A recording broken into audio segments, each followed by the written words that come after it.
Olá, meu nome é Lucas Ferreira, sou aluno de biotecnologia do primeiro período. A videoaula é referente à disciplina de Química Geral, ministrada pelo professor Dr. Luiz César Rodrigues. O assunto que será abordado será a forma espacial molecular e polaridade molecular. A geometria molecular é baseada na forma espacial que as moléculas assumem pelo arranjo dos átomos ligados. Assim, cada molécula apresenta uma forma geométrica característica da natureza das ligações iônicas ou covalentes, e dos constituintes. A teoria de repulsão dos pares eletrônicos de valência diz que os pares eletrônicos, elétrons de valência, ligantes ou não, do átomo central se comporta como nuvens eletrônicas que se repelem e, portanto, tendem a manter a maior distância possível entre si. Porém, com as forças de repulsão eletrônica são suficientes para que a ligação entre os átomos seja desfeita.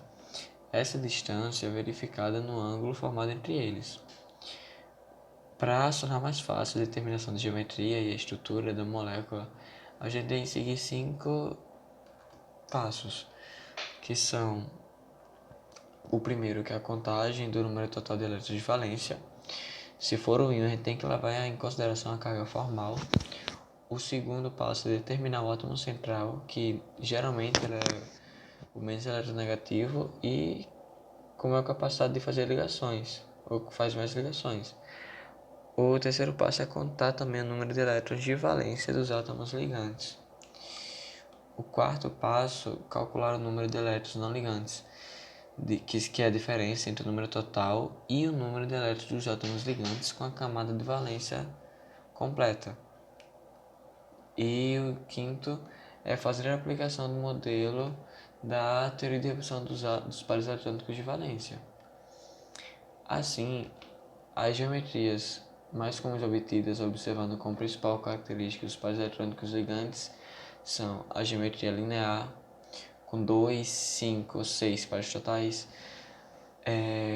0, 3 ou 4 pares eletrônicos não ligantes e 2, em todos os casos, pares eletrônicos ligantes.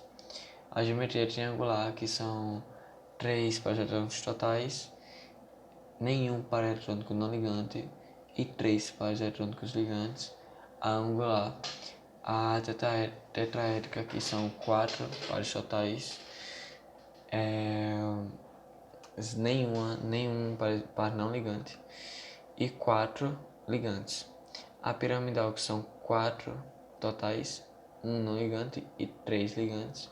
A bipiramidal, que são 5 totais, 0 ligantes, não ligantes e 5 ligantes. A octaédrica, que são 6 totais, nenhum não ligante e 6 ligantes. É importante a gente observar que toda molécula biatômica assume geometria linear e só geometria linear, triangular e angular são planas. Todas as outras são espaciais. Agora a gente vai ver alguns exemplos, como o dióxido de carbono, que ele tem geometria linear, o trifluoreto de boro, que é geometria triangular. A água, que é geometria angular. A amônia, que é geometria piramidal. O metano, que é geometria tetraédrica.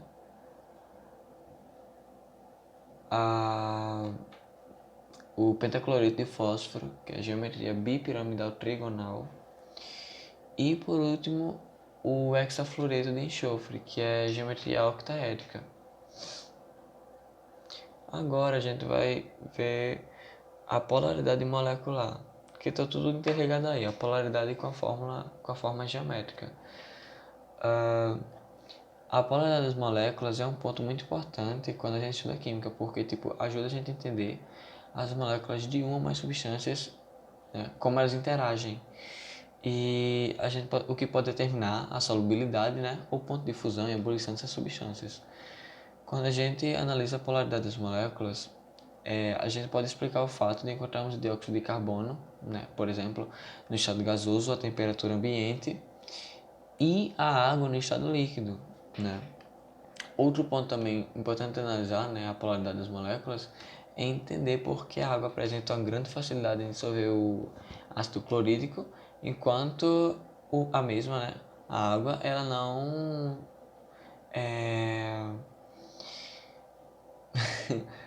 não dissolve o dióxido de carbono, então, não dissolve. E aí, a partir da polaridade das moléculas, nós podemos explicar esse fato. E a polaridade das moléculas também está relacionada com o fato do composto apresentar ou não áreas com cargas diferentes, positiva e negativa. As moléculas com polos são denominadas polares e as que não apresentam, obviamente, são as apolares. Para a gente determinar a polaridade da molécula, né, uma das formas é a diferença de eletronegatividade entre os átomos, a geometria da molécula, né, como eu falei, que tem uma ligação, né, tem a ligação de geometria com a polaridade, que vai indicar o posicionamento dos átomos na molécula, e o vetor momento dipolar, né, que é a seta que vai indicar o sentido da atração dos elétrons na ligação. Vamos ver um exemplo, né, de determinação da polaridade por meio do vetor de momento dipolar resultante. Que eu peguei o exemplo do tricloreto de fósforo. Aqui a gente nota que é uma geometria piramidal e que o átomo de cloro é mais eletronegativo do que o de fósforo. E que, como existem dois vetores diagonais, é necessário realizar a sua decomposição utilizando a regra do paralelogramo, que é formar essa figura geométrica a partir dos dois vetores unindo suas pontas, e dessa forma surge o único vetor, o momento dipolar, que é essa seta de baixo. E após essa decomposição, fica evidente que a molécula do tricloreto de fósforo possui na realidade dois vetores para baixo, que ao serem somados, né, por ter a mesma direção e sentido, fornecem um vetor momento dipolar resultante diferente, de zero. Assim, trata-se de uma molécula polar. Agora vamos ver outro exemplo de determinação e com uma molécula apolar, né, que vai determinar a polaridade a partir da relação entre as nuvens eletrônicas e ligantes. Nesse caso, eu peguei a molécula de trifluoreto de boro. Ele é uma molécula que apresenta geometria trigonal e possui três átomos de flúor ligados ao átomo central por meio de ligações sigma, já que o flúor, né, só realiza uma ligação, nas quais há um elétron de cada um dos átomos envolvidos. Porém, o átomo do boro ele pertence à família 3A, e por essa razão ele só tem 3 elétrons na camada de valência, né, 3 míseros elétrons, os quais são todos utilizados nas ligações, não sobrando então nenhum elétron. Portanto, né, a gente conclui que o trifluoreto de boro apresenta 3 ligantes iguais, os átomos de flúor, e 3 nuvens eletrônicas, caracterizando a molécula apolar. A gente vai ver a relação, né, entre a polaridade e a solubilidade, né, que as moléculas que apresentam a mesma característica em relação à polaridade têm a tendência de dissolverem-se, o que significa, né, claramente que semelhante dissolve semelhante, né. Eu coloquei um exemplo, a molécula da sacarose, açúcar, né, comum, que dissolve na água pelas duas serem substâncias polares, compostos polares. E coloquei no outro exemplo a molécula do metano, que por ele ser apolar, né, ele não se dissolve na água, por exemplo, né. E tem também a questão da relação entre a polaridade e forças intermoleculares. De acordo com a característica polar da molécula, ela interage com suas moléculas ou com as moléculas de outras substâncias por meio de diferentes forças intermoleculares. Tem um dipolo induzido, que ocorre entre moléculas apolares, né? Como, sei lá, o óleo de cozinha e o metano. O dipolo permanente, que são entre as moléculas polares, né? Vou usar o exemplo do açúcar e da água mesmo. E a ligação de hidrogênio, que ocorre entre moléculas apolares. E além disso, vamos observar que quanto maior a intensidade da força intermolecular, maior será o ponto de fusão e o ponto de ebulição, fato que tem influência direta no estado físico em que podemos encontrar a substância. A gente vê que, por mais que são, né, assuntos que logo de cara a gente acha que não vai fazer nenhuma ligação, mas são totalmente interligados, né? Porque a gente viu que para determinar a solubilidade, muitas vezes a gente precisa saber a geometria da molécula para saber a questão do dipolo, né? Do dipolo induzido, permanente, tudo mais, né? E é isso aí, galera. Então, gente, agora vamos fazer alguns exercícios. O primeiro pede para relacionar as moléculas com as respectivas geometrias moleculares. Aí eles dá os dados, né? Os números atômicos. H1C6, N7, O8, F9, G16. Aí tem a coluna 1, que é geometria molecular, né? Aí, linear, angular, trigonal plana, pirâmide trigonal e tetraédrica, né? E a coluna 2 que a gente vai relacionar é o SO3, NH3, CO2, SO2, CF4. Vocês podem pausar o vídeo e tentar responder. Bom, não sei se vocês tentaram responder, mas vou dar a resposta agora. A linear é o CO2, né? A angular é o SO2, a trigonal plana é o SO3, a pirâmide trigonal é NH3 e a tetraédrica é a CF4, né? Então é isso aí. No exercício 2, a gente vai ver qual dessas moléculas abaixo é a polar. Bom,